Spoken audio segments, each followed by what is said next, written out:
All right, guys, welcome back to Blade Show 2022. Looks like it's Saturday. We're all filled up. Behind Daniel, you can't see, but there is a plethora of people here. And I'm here with Ryan from KPL. Yeah. So, Ryan, you stopped by the booth this morning. Looks like we've had a good show. How's the show been so far? It's been awesome. Yeah? Like, tons of people moving through. We got a great spot. We're over by Demco Knives. Oh yeah. Man, when the Sprint came in for all their knives, we just had a line in front of us. It was cool to talk to people. So I love it. John and Andrew were actually here earlier yesterday. They kind of said the same thing. And I was like, well, how was the line? Like, yeah, it was good. It was good. I was like, well, just start packaging that with some KPL and we'll be good, right? Yeah. I waited till their line was gone, and then I came over, and I got a 20.5. Oh, all right. So, guys, when you're mad that those are out of stock, just start blowing up KPL's customer service and you'll be good. So Ryan, you were kind enough to bring some of the goodies today. We talked about previously before we got on camera. Ryan was kind enough to share some of the information. Obviously, one of the big things that we talked about was new packaging, right? Yeah, we got some new packaging. You guys may have seen that we have new branding on our packages, but now we've got individual packages for each of our products that distinguish those. So when you find them on a store shelf, they're going to be easier to identify. Our original, heavy, and ultralight oil, which are now color-coded. Awesome. So we're excited about that, but even more exciting is this is the first show where we've had Knife Shield available, and we're selling this year, and it's been a hit. So tell us a little bit about the Knife Shield, kind of how we apply it and what happens. Yeah, so we wanted to come up with something that was really, really good at cleaning knife blades, because I open a ton of boxes, I get that like tape gunk. Oh yeah. And it's the worst. And the only thing that works well for me was like gasoline. So mine tends to be a shirt, maybe a little bit of spit. I don't know. Yeah. I'm like, I need that. Anyway, so now we're water. It's a water-based cleaner that doesn't smell, and you can just spray that on a microfiber cloth. All right. And wipe it on your blades, and it takes off everything, oxidation that's existing on there, tape gunk and adhesive, fingerprints, and it dries just to like a really nice shine. Yeah.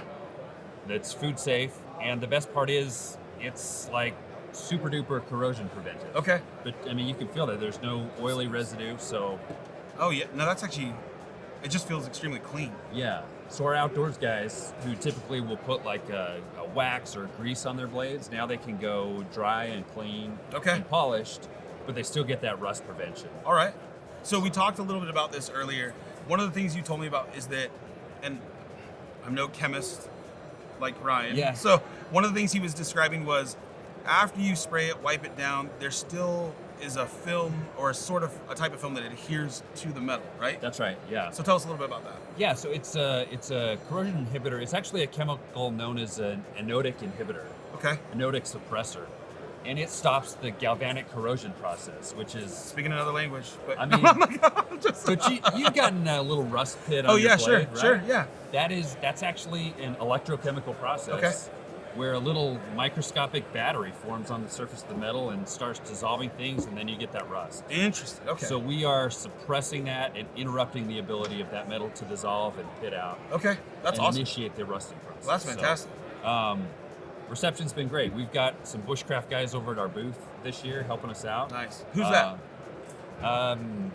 Black Flag Survival. Okay, if you've that's seen awesome. him. Yeah, definitely. So he's a big outdoors guy, bushcraft guy. Cool. Survival, and he's been helping us out. Awesome. So good. Some real world input and experience. Yeah, lots of carbon steel, Damascus, all that kind of stuff. So the good stuff. So let me ask you a question. Yep. And maybe I missed this. So after we apply it, how long would like the next application, or when should we apply like the next time? Yeah. So it's not something where it's going to be bulletproof for years and years out in the woods. We say, if you're in a corrosive environment, apply it frequently. Okay.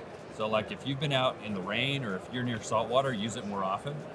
But for everyday carry, on my knives, it gets maybe every 3 days or so. I'll just give it a spray and wipe down, right? No, sure. And I mean, whenever you feel like it's time to clean, use the stuff. No, I gives you that sense of I definitely think that's a reasonable timeline. Yeah. I mean, 3 days is a pretty good time. I made a smart ass comment earlier, and I was like, so it's the Rain-X of knives, right? Like, in a way, but a little bit different. But no, I think this is obviously a cool product. So what's the price point on something like this? Yeah, so it's $17. Okay. And it's a 4-ounce bottle. It lasts a really long time because each application really is just one spray. Yeah, and it works on any steel, right? Safe on any steel. And in fact, this corrosion prevention We'll actually stop patina on copper Okay. and brass and nickel silver. So Nice. it's multi-metal, which is a nice feature as well. So if you want to preserve that copper knife handle, this is going to help you with that as well, because it'll... Oh yeah, that's impressive. I mean, I can think of, there's a lot of people in the industry that probably use this on some of their product that they, obviously don't want to oxidize if they pull it out of some of the exclusive packaging or something like that. So that's a great product. Some other interesting things that like Ryan and I were talking about beforehand. I kind of asked Ryan like how he got into this industry. Some interesting facts. You were an engineer by trade, right? I was, yeah. Did a bunch of chemistry in college. An engineer. I got into the legal field. I was an attorney doing patents and trade secrets, and I spent just years and years on sort of chemical engineering processes.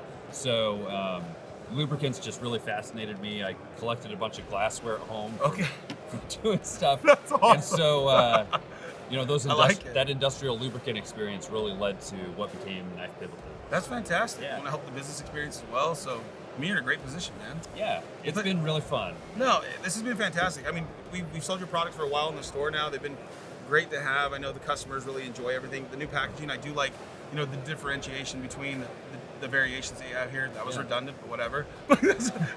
No, but we appreciate you coming by. I mean, is there anything that you've seen at the show today that maybe the guys need to check out, or somebody that you saw that maybe they need to check out? Ooh, you know what? Tactile Knife is a hometown. Oh yeah. To me, knife Will company. Hodges. Yes. Yeah. And they just keep getting better and better. I agree. Their knives just keep stepping up. I actually picked one up this year. Okay. I think it's a must see. They've gotten those things so dialed in that I like that. I'd stop by there if All I right. were at the show. Well, check out Will Hodges as well, guys, over at Tactile Turn and Tactile Knife. They're doing some good stuff over there. But Ryan, as always, it's great to see you. We appreciate you coming in, and thanks for sharing the product. I think the guys are ready to obviously slang some of it, so we'll get to it. And guys, don't forget to follow KPL on Instagram. And you guys have a YouTube channel? We do. Perfect. We do. So check them out on YouTube as well. I'm sure you can see Ryan's smiling face all day explaining some chemical compounds. But don't forget to like and subscribe to this video, and we'll see you guys next time.